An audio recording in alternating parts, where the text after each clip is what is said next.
Welcome to Koffee Talks with Dan Norton and David Person.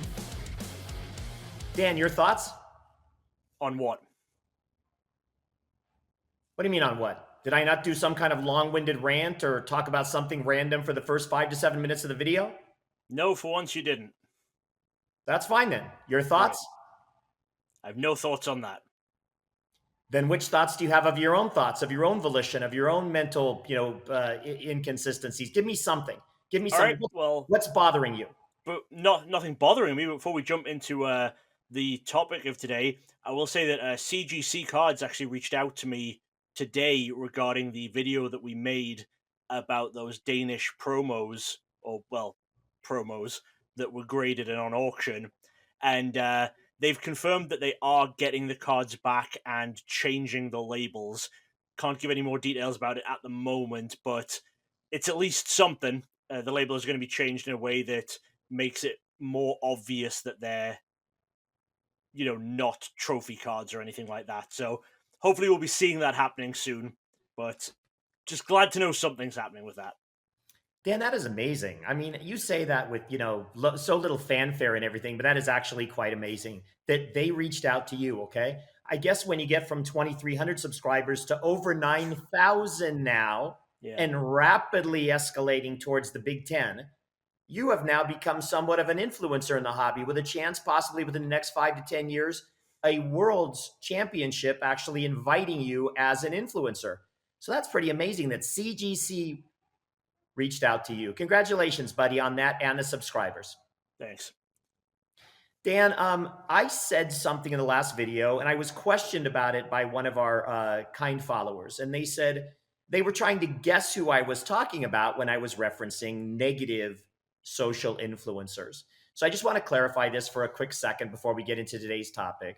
When I said negative, folks, I did not mean somebody who was arrogant, somebody that was an a-hole, somebody that was whatever, okay? I was talking about somebody who puts the negative news of Pokemon, the community. Dan doesn't like the word hobby, but I'm going to use the word hobby.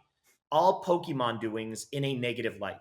So for every video they do, 99 out of 100 or 97.5 out of 100 are going to be negative slanted with very little focus on the good things and the good people in the community and the hobby. And so that was what I meant by negative. Perspective is what I was referring to, perspective of the person doing the videos. And of course, we know drama draws more and drama draws more views, and that's why they do it. So guess what? More power to them. That's what they do. That is their slant to the hobby. That is their chance to capitalize American capitalism. That is their scalping for whatever, and all good for them. But that's what I meant if people are out there trying to understand, because as I often ask Dan, I'll say, what did you mean by that? And I think we lose someone along the way. I believed my term was very transparent and understandable, but it became clear in some of the questions to me that it actually was not. Does that make sense to you, Dan? Kind of, yeah. I get what you're saying, I think.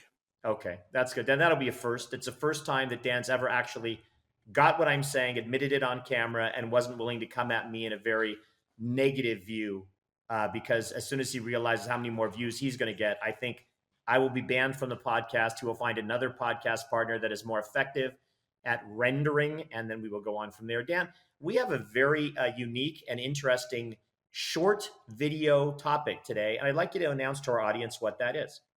So we're going to talk about the cards that came out, first of all, at the Play Lab in London at the World Championships in, was it 2022 we came back? 2022. Yeah. So that's what we're going to talk about today, the Play Lab cards. Okay, so Dan, first you're going to define what is a Play Lab, what is the event, and was that the very first time a Play Lab was ever held at something? I do think that was maybe the first time there was a Play Lab. There might have been one at a Nationals during the year.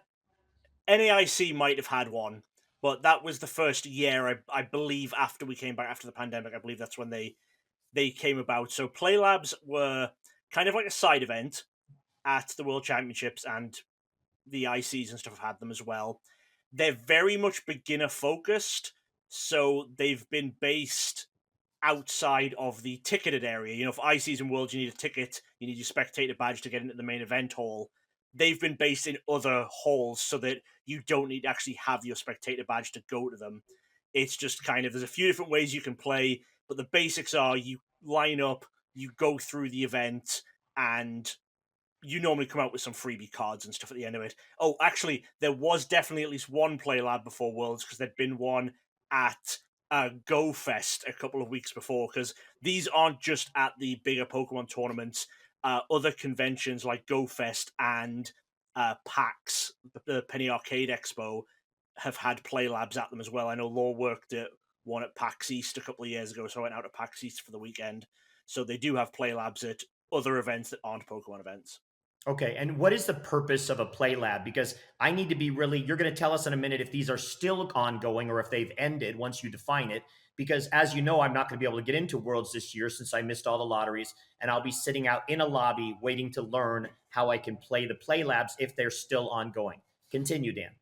Yep, so they're still ongoing. There was one at Worlds last year. They've had one at the ICs, I believe, and they've got them at PAX again coming up. Law didn't get into staff for this upcoming PAX, but they do still have them. The idea of it is they want you to go through as a new player.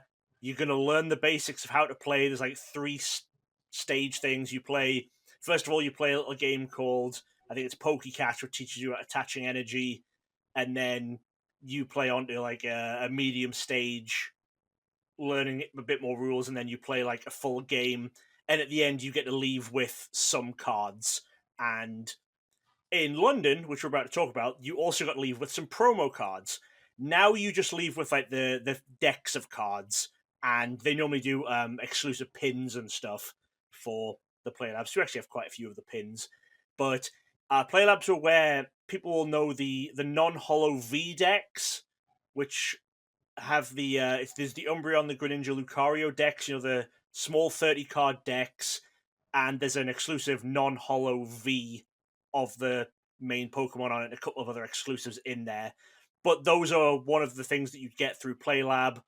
Those were released in obviously huge quantities, but everyone who went through Play Lab would come out with one of those decks. Now it's that two-player Pikachu Charizard one that we talked about, you know, that they first gave out at Worlds. We talked about it has an exclusive card in it, and people were charging $200 or something for it. And now every league has it, but Play Lab now, you'll get those decks, and you'll get that two-set deck as you're leaving the Play Lab. Dan, do you have to pay to get in this line to play in the play lab situation, or is this just, you know, and how do people understand that it's really for novices and beginners if you're just wandering around that convention? Because there might be folks that if they're not interested in the cards necessarily that they walk away with, they might say, well, I know the game, so this isn't interesting. I'd rather just go play in a side event against a friend. Yeah, so normally at the end of the line, like at Worlds, they had people at where you would join the line explaining kind of what it was, making sure the line didn't get too out of hand, you know, so people would know that it's for beginning players. But a lot of people who do know how to play will still go through play labs now for the pins mainly, and especially at PAX, you know, you get people lining up. Like they kept cutting off the queue at PAX because it was like 2 hours long. And at some point, I believe at PAX, it got to the point where they were saying to the people in line, do you actually want to learn how to play, or are you here for the pin? Because if you're just here for the pin, here is the pin and the deck of cards. You can go now. If you actually want to play, stay in line. But it got so many people trying to get the exclusive pin that they just started giving them to people without making them do the Play Lab experience just to get the line down. But it is explained very well, but even if you already know how to play, it's just a fun thing to do. It's a fun little side event. Okay. So please talk about the cards that were or were not given out in London. Yep. So, like I said, nowadays you'll get a pin as your kind of I completed the Play Lab thing. In London, there were some promo cards that you got. So there were 6 cards broken down into 2 sections. So there was a Grookey, Scorbunny, and Sobble, which were for just doing the normal beginner style play lab, where you'd also get that 30 card freebie deck with the non-hollow V. And there was an Alcremie, Pikachu, and Dreadnought, which were a little bit more advanced. That was for doing what's called a raid battle. So a raid battle is a special type of Pokemon fight.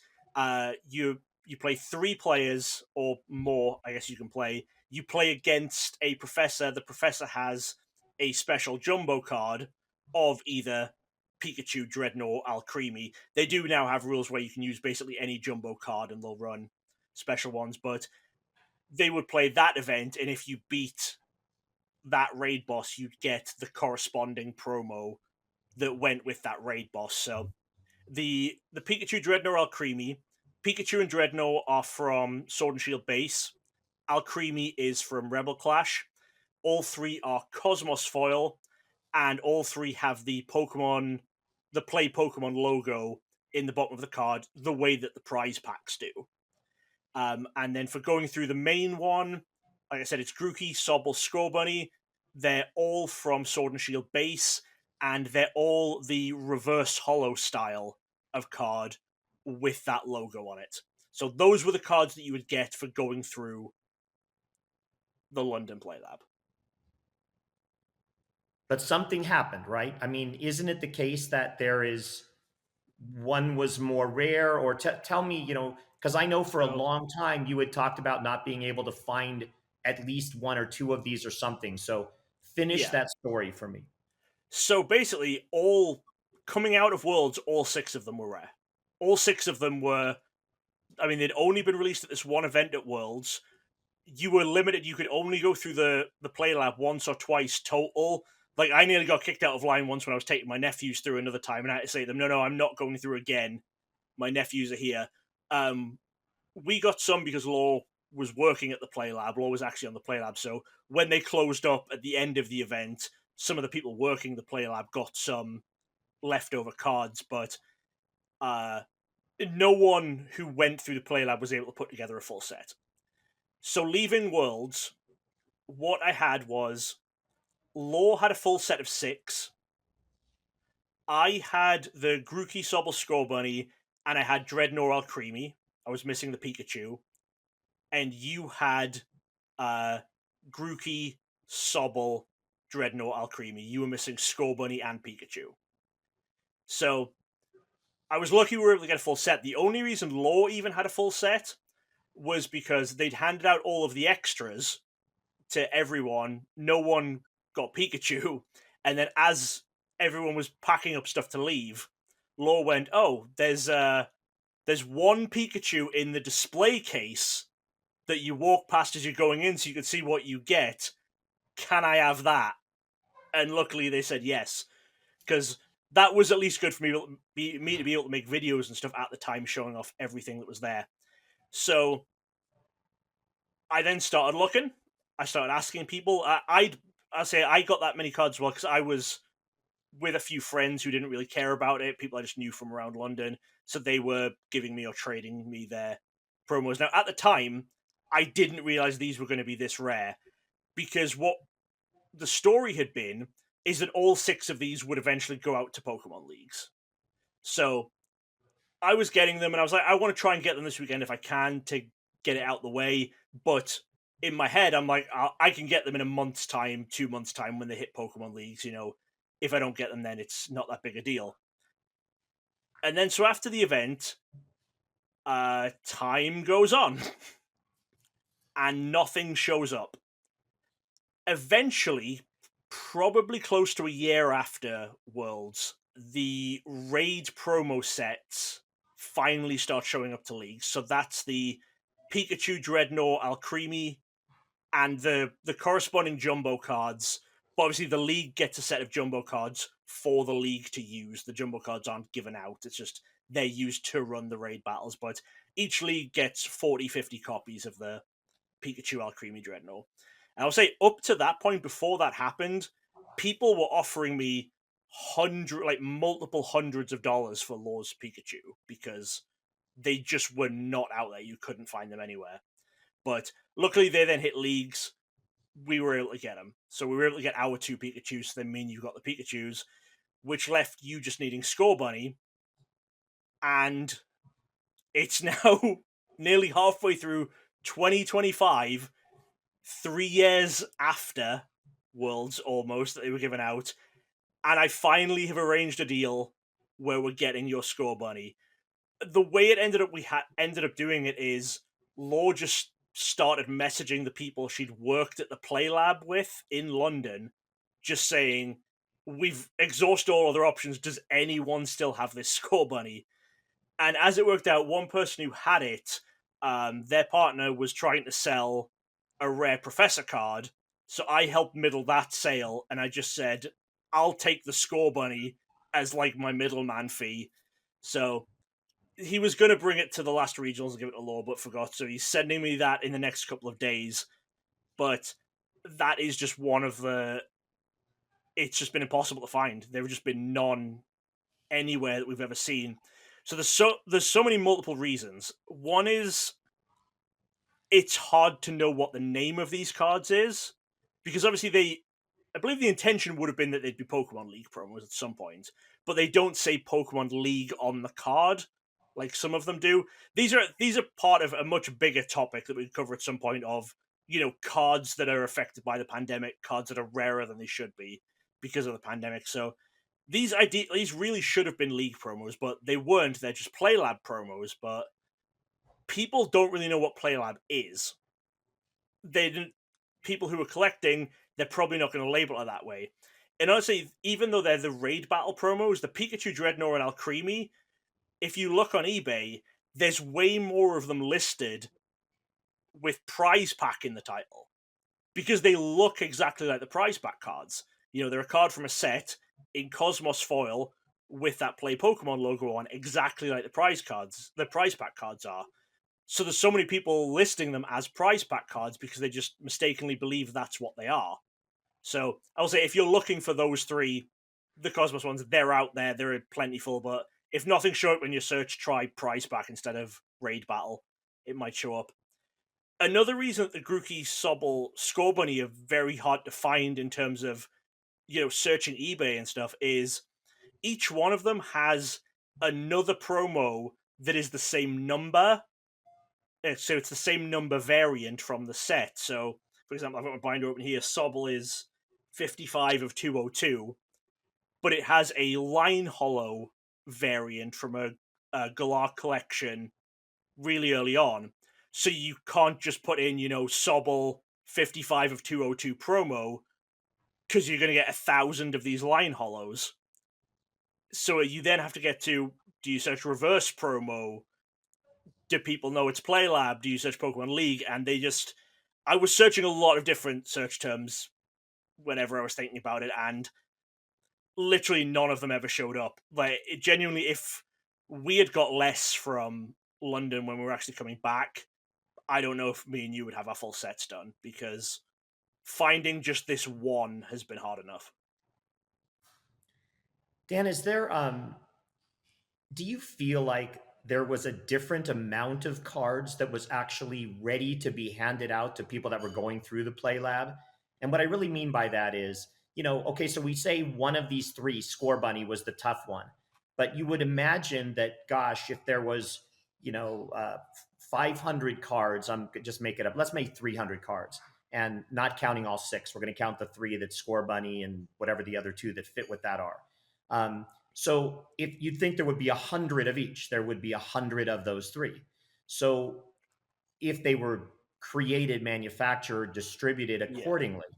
But why? And I can understand, okay, well, the Pikachu is a little different animal because you're always going to have more demand. Maybe there's a more of an intention or possibility of people tucking those away. Same thing with any kind of rare Charizard cards. Those two have such a high following from individual collectors. But a Score Bunny typically isn't going to be that way. So any idea why that particular card versus the others has been the toughest one? Well, it's not. Like, up until I've spoke to this professor who worked at the Play Lab, they had a Grookey and a Score Bunny. I also could not have got you another Grookey or another Sobble. Okay. It literally just was everyone who went through the Play Lab got to pick which of the three they wanted. Oh. And so Score Bunny must have just had slightly more copies taken, so it just ended up that Law was able to get 2 full sets, and then a Grookey and a Sobble. Obviously, everyone else got other people got first dibs because Law was trying to get so many, or it might have actually been. I think one of the score bunnies I got was because it was when I went through and I got one off a friend. So maybe that's where one of the score bunnies came from. So I think more people maybe just picked score bunny. I think it was maybe a little bit more popular, but that's all it was.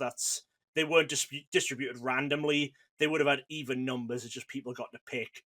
But one of the reasons they just don't show up is because so much of that foot traffic is just people from London, going through the Excel Center. They hear there's a Pokemon thing at the Excel Center. They go down, and the Play Lab is a lot more child friendly or child marketed than a lot of other stuff going on. So it's lots of parents and child going through the Play Lab. It'll be people who either aren't collectors or who aren't as involved in like the collector community going through. So if they have them, they probably don't understand that it's this rare or that people are looking for them. So because of that, a vast amount of these just disappear. And I think if I'd known that they weren't going to be going to League, like I think if I'd been told, oh, these are only going to be here, I would have put way more pressure on myself that weekend to start tracking people down, saying, like, speaking to the Play Lab professors, can I buy these off you, whatever. But because they had told us that they were coming to League, I didn't go that route, and they just vanished as soon as everyone left London. Dan, are we the only people that are looking to buy these cards? I mean, we talk about the fact that there aren't that many master set collectors out there anymore, and the ones that are typically are focused on sets like 151 and the real big sets. And you mentioned something like Scarlet and Violet Base or whatever you said in the beginning, back before I wasn't listening, even if I was listening after that. So, and then, you don't have a ton of probably Score Bunny or Sobble or whatever collectors individually. You might have a handful. So, isn't it the case that despite the rarity of these cards, this would fall directly into the fact that there really might not be a ton of demand for these cards because there aren't people, they're not specially numbered or anything like Black Star promos. Are we the only people in the world that are actually looking for these, Dan? Most likely. We're not the only people, because I know there was one person I've been in contact with basically since London. Like, it was someone who did contact me initially, offering me the hundreds of dollars for the Pikachu. He was missing Grookey and Score Bunny as well, and I believe it's only just fairly recently he finally managed to get himself a Grookey, because I contacted him again. We've checked in every couple of months or so, because I contacted him when I was getting this Score Bunny, because I'm getting from someone who had a Grookey, so I was seeing if he still needed Grookey, but he's still hunting Score Bunny. I actually think there might be more people than you'd think looking for these cards compared to other stuff, because Sword and Shield, first off, it's the first set of a block. So people like first sets of something. So people might try and go for collecting that. But also, Sword and Shield is not an expensive set. Out of stuff that's actually from the booster packs, I think the most expensive card is maybe like $40, maybe $50. So the full set of Sword and Shield is very, very easy to complete. And if you look at the variants, there's one there's one which is quite expensive outside of these, which is the staff professor's research from regionals, because that was the regionals promo that was happening when all regionals got cancelled. For when they ran like one or two with this promo and then cancelled all regionals for COVID. And when we came back after COVID, it was a different promo. So that staff promo is a little bit more expensive than a lot of other staff promos from regionals that are around the same time, but it's very gettable. They're out there if you're willing to pay a little bit more money. So I think there might just be a lot of people who've looked at Sword and Shield and gone, oh, this seems incredibly easy to complete. It's a full master set. Before the prize packs happened, because there was a big gap between Sword and Shield releasing and prize packs of Sword and Shield cards. But actually, saying that, there's nothing actually from Sword and Shield base which is too hard to get from the prize packs. But anyway, I think a lot of people will have just looked at the variants list, that information list on Bulbapedia, identified the staff promo as being the rare one, looked that up, gone, okay, well, I can get that one. I might as well go for everything. Just picked up stuff as they can find it. And then I think there will be quite a few people who are just left with these three or some amount of these three as gaps in their binder because they just didn't realize going in how difficult it would be to get these to complete the master set. Dan, I think right there for the last 5 minutes, you actually climbed into your own mind and you found some crazy, unbelievable, out of the space controlled story of why people are going to go and create a master set. That's not going to happen, Dan. But I love the story and I think it was a great idea. It's not going to happen because you know why, Dan? Because it doesn't matter that it's cheap. People don't want cheap stuff. They don't want to collect the master set just because it's cheap and doable. They're going to want the stuff that has the really neat cards and the best Charizards and the best Pikachus and the best Eevees. That's what they're going to want rather than something that's just cheap. I don't think it has that natural appeal to them. I think the booster boxes, were not selling for very high for a long time because there wasn't a lot in there that you could get. I think it's a wonderful possibility that's never going to happen. That's just my opinion. But I think when you climbed in there and found a good justification, if you were doing a debate, you would have won handily. Now, let me go back for a couple minutes and say your story on acquisition of these cards is amazing. Your tenacity at chasing these cards for the last 3 years is crazy. And that is what you do. And that is the help that you give to me. And I couldn't be more appreciative. So I really hope that people understand and enjoy the stories behind the stories, because that's what makes our journey so unique in the hobby. You threw another pearl of wisdom out there at one point, which was make sure you guys, when you are searching for the rarer cards, assume for a moment in time that no one knows anything.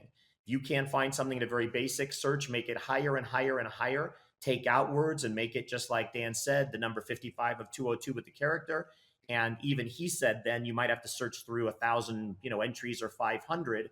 But sometimes that's what you have to do to try to decipher through from a hollow or line hollow to something else. So don't be afraid to go up there. Don't be afraid to try a prize pack, something else in there. Be creative, because it only takes one novice type of seller to end up writing the listing incorrectly, where you can then benefit by finding what you're looking for. Okay, Dan, my last question for today has to do with the following. We talked about Pokemon leagues going back in a few podcasts ago, and it made me think at that point, what if I want to hold something that resembles a league at my house, okay? And I want to invite, the kids to all come and play and bring their Pokemon cards, but I don't really want to teach the game. I don't want to really get into the whole 60 card decks and all of the strategies and 6 prize cards. And when you were talking about the play labs and how this all works, it was interesting, and you used a lot of terms like raid battles and all this other stuff that, we can go into at a different time. But are there any rule booklets that come with any of this stuff? Is there any way somebody who just wants to do something more simplistic for younger kids as an introduction, as an indoctrination to the hobby can utilize some of these strategies that are used in Play Lab to make the first experiences with Pokemon fun for these youngsters, and actually take and steal from the Play Lab a little bit the types of games that are being played there to give kids a really good first experience? You definitely can do it, because, like I say, the first thing you do in Play Lab is something called Pokecatch, which is you sit down, neither of you brings cards with you, they just deal. They have a deck of random Pokemon and a deck of random energy. They've normally set it up to be like 3 types, and basically just deal 4 Pokemon off the top at random, and you get a couple of energy cards, and you draw an extra card per turn, and it just teach you attaching energy, and it's just you can attach energy to any of the 4 Pokemon. If you have enough energy that you could use its biggest attack, you've caught that Pokemon, and the goal is to catch 3 Pokemon of different types before your opponent does. So that's basically the way that it works. I think there are designs for the mats and stuff for those that you can just download, maybe off the Pokemon website. I have to look into that, but Law knows a lot more about it than I do. But there's definitely things you can do, and if you're just wanting something to do to teach the kids how to play, again, Battle Academy. Get Battle Academies. That comes with starter decks, it comes with all of the rule books, it comes with everything you need to learn how to play. Yeah, and I'm talking about almost a precursor to that. That's just even more simplistic, just for those who maybe don't want to go to that next level. They want to get the kids loving it all, and then it almost be like playing War, right? With hit points on your Pokemon cards, and and so somebody has more hit points and they win that one-on-one kind of battle. So I was just curious about all of these different kinds of games you can play that might be more simple for younger kids. That was all. So Yeah, they definitely exist, and there are resources for them online. Okay. All right. I'm done for today, Dan. I appreciate the information and education. I think it's so unique when you're talking about something that's 3 years removed, where you're still, the thing that I appreciate about Dan, to those that are watching, is we'll say to him, people will say to him, how do you track this stuff in your brain? I mean, how do you track this stuff? And he'll say, oh, it's all in my brain. He doesn't necessarily have it written down somewhere. It's all kind of stuck in that amazing morass that's under the green hair. And so he's got to remember, and he's got to remember what he's still searching for and looking for. And that leads to this, and this leads to that. And so, so I appreciate, of course, the information and all the time and effort that you put in. I mean, I do have some Google Sheets going, but when it's stuff like the Score Bunny, where it's a rarer one, like I know we're looking for that, like rare stamped cards and stuff. I just always know what you're still looking for. Okay. And Dan, if it comes in and it's light play, throw it right out. Okay. Because I don't take anything less than near mint. All right. I want to be straight up with that for you. Of course. Okay. All right. Is that it for today? That's all I got, Dan. All right, cool. Well, at least me, probably both of us, will see people tomorrow. Goodbye. Bye. Thanks for listening to Coffee Talks with Dan Norton and David Person, with music by More Than Never and artwork by Lore Norton. A special thanks to all our Patreon members. Join us again next time. But they don't want you to.